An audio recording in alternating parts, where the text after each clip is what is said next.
comment est-ce que vous allez?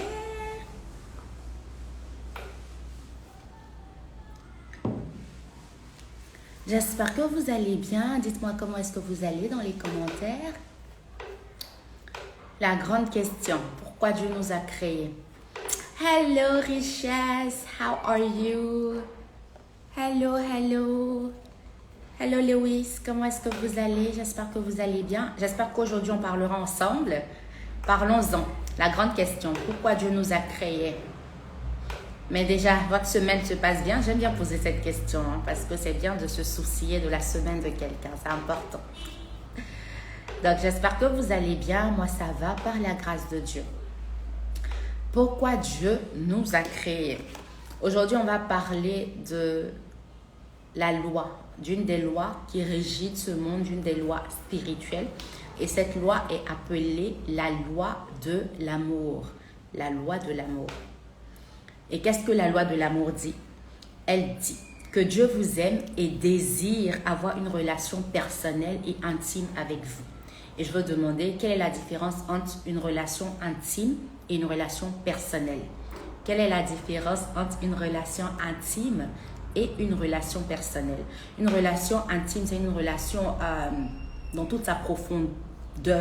Une relation qui est non seulement profonde, elle te connaît d'en haut en bas. Quand quelqu'un en dit c'est mon ami intime, c'est quelqu'un qui connaît tous mes secrets, c'est quelqu'un qui connaît tout de moi.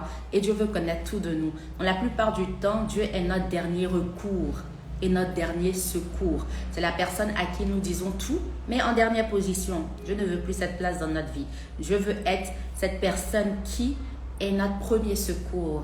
La personne à qui nous disons tout en premier. Il veut être notre ami intime et notre ami personnel. Maintenant, personnel, c'est quoi? C'est one-on-one, c'est ta relation personnelle. Cette relation, tu ne l'as pas nécessairement avec tout le monde. Parce que la relation que tu as avec personne A n'est pas cette même relation que tu as avec personne B.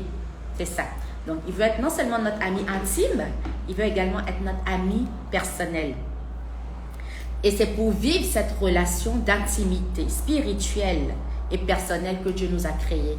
Dans la plupart du temps, certaines personnes pensent que Dieu nous a créés pour venir souffrir sur cette terre, pour aller à l'école, pour aller au travail, pour vraiment vivre la vie pénible, pour ne rien profiter. Non, Dieu nous a créés pour vivre une relation intime et personnelle avec nous. Et je veux demander, selon vous, pourquoi Dieu a créé l'homme l'avant-dernier jour? Il ne veut pas dire le dernier jour avant qu'il se repose. Pourquoi Dieu a créé l'homme le 6e jour? Après avoir créé tout ce qu'il a fait, les arbres, la nature, le ciel, la terre, tout ce qu'il a fait, pourquoi est-ce qu'il a créé l'homme en dernier? Et il a créé l'homme en dernier pour jouir de tout ça. Quelqu'un peut dire, pour jouir de tout ce qu'il a créé, c'est vrai. Mais il a aussi créé l'homme pour passer du temps de qualité avec lui. Donc, si Dieu Tout-Puissant, après avoir fait tout ce qu'il a fait, en une semaine ou en moins d'une semaine, il prend le temps pour créer l'homme, pour passer du temps de qualité avec lui. Et ça, on voit ça en Genèse 2, où il a parlé avec Adam, il lui a fait des recommandations, etc. Il a pris son temps de qualité avec lui. Et c'est la même chose jusqu'aujourd'hui, il veut passer du temps de qualité avec nous. Donc, ici, on nous dit, c'est pour vivre cette relation verticale. Pourquoi le mot vertical? C'est parce que c'est une relation d'en haut en bas. Dieu en haut, nous les hommes sur la terre. En haut en bas, c'est une relation verticale vers Dieu. Pourquoi pas? Qui nous a créés. C'est pour cela qu'en vous créant, Dieu a incorporé l'adoration dans la fibre même de votre être. Dieu a incorporé. Incorporer, c'est mettre. Et incorporer, c'est pas juste mettre, c'est mettre durant une fabrication.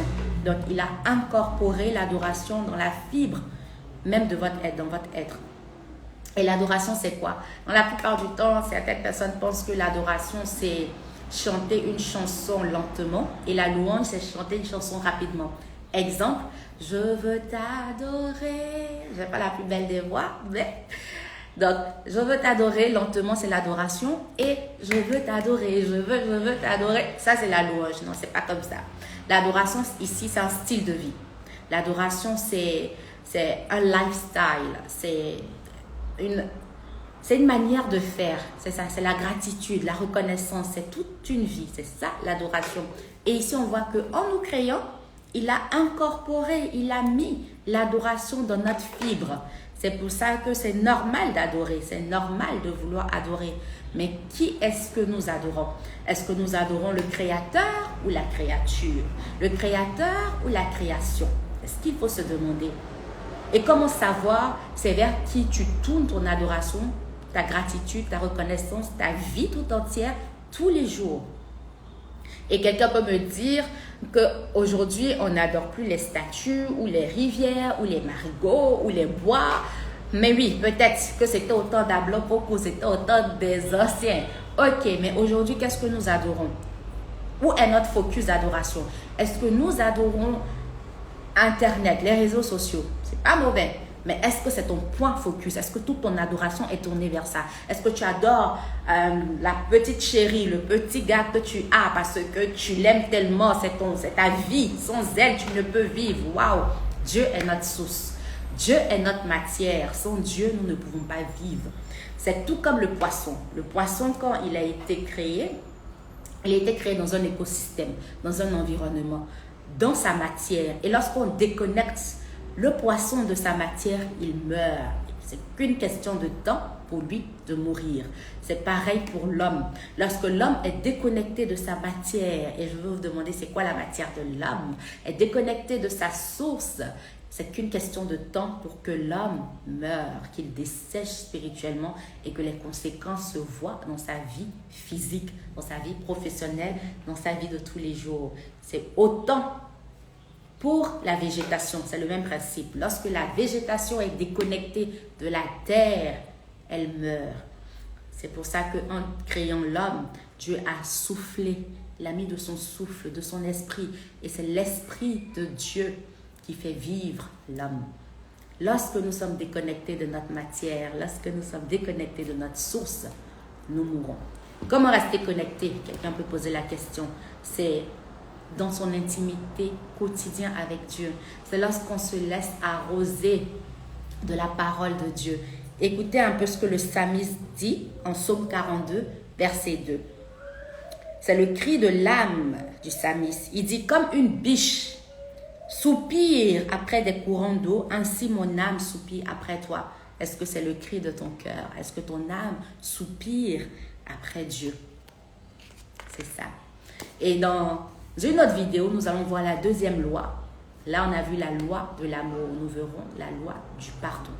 Donc, c'est très important que notre âme recherche sa matière. C'est pour ça que parfois, on se sent fatigué, on se sent désespéré, on se sent essoufflé et tout ce qui va avec. Parce qu'est-ce qu'on se laisse connecter à notre matière, à notre source, à Dieu? Pourquoi Dieu a passé tout ce temps en créant la création et a voulu prendre un jour avec l'homme pour passer du temps de qualité, pour se ressourcer? Donc, dites-moi, est-ce que vous avez des commentaires? Dites-moi, comment est-ce que vous avez aimé ce bout? C'est juste un bout de ce qu'on va étudier, de ce qu'on va voir en profondeur dans les formations. Donc, ce qu'on vient de faire, c'est une formation tout entière. Et cette formation, elle est payante, mais moi, je vous l'offre. Donc, dites-moi, si vous êtes intéressé, je vais vous répondre en inbox. Écrivez-moi dans les commentaires. Je vous donnerai plus d'informations. Je l'offre gratuitement, ce cours. Et dans ce cours, nous allons apprendre non seulement la beauté de Dieu qui nous aime et veut passer un temps de qualité avec nous, mais nous allons aussi apprendre les traces de la vie de Jésus et comment le refléter, le reproduire, le représenter, etc. Donc, dites-moi si vous êtes intéressé par cette formation. Donc là, je vous envoie de gros bisous. Que Dieu bénisse votre semaine. J'espère que vous arrivez à vaincre tous les géants devant de vous et faire la fierté de Dieu dans votre sphère d'activité. Donc, j'attends vos questions en inbox. Écrivez-moi en inbox. Dites-moi hi, un hello. Apprenons à nous connaître et en ensemble. Ciao! Que Dieu vous bénisse.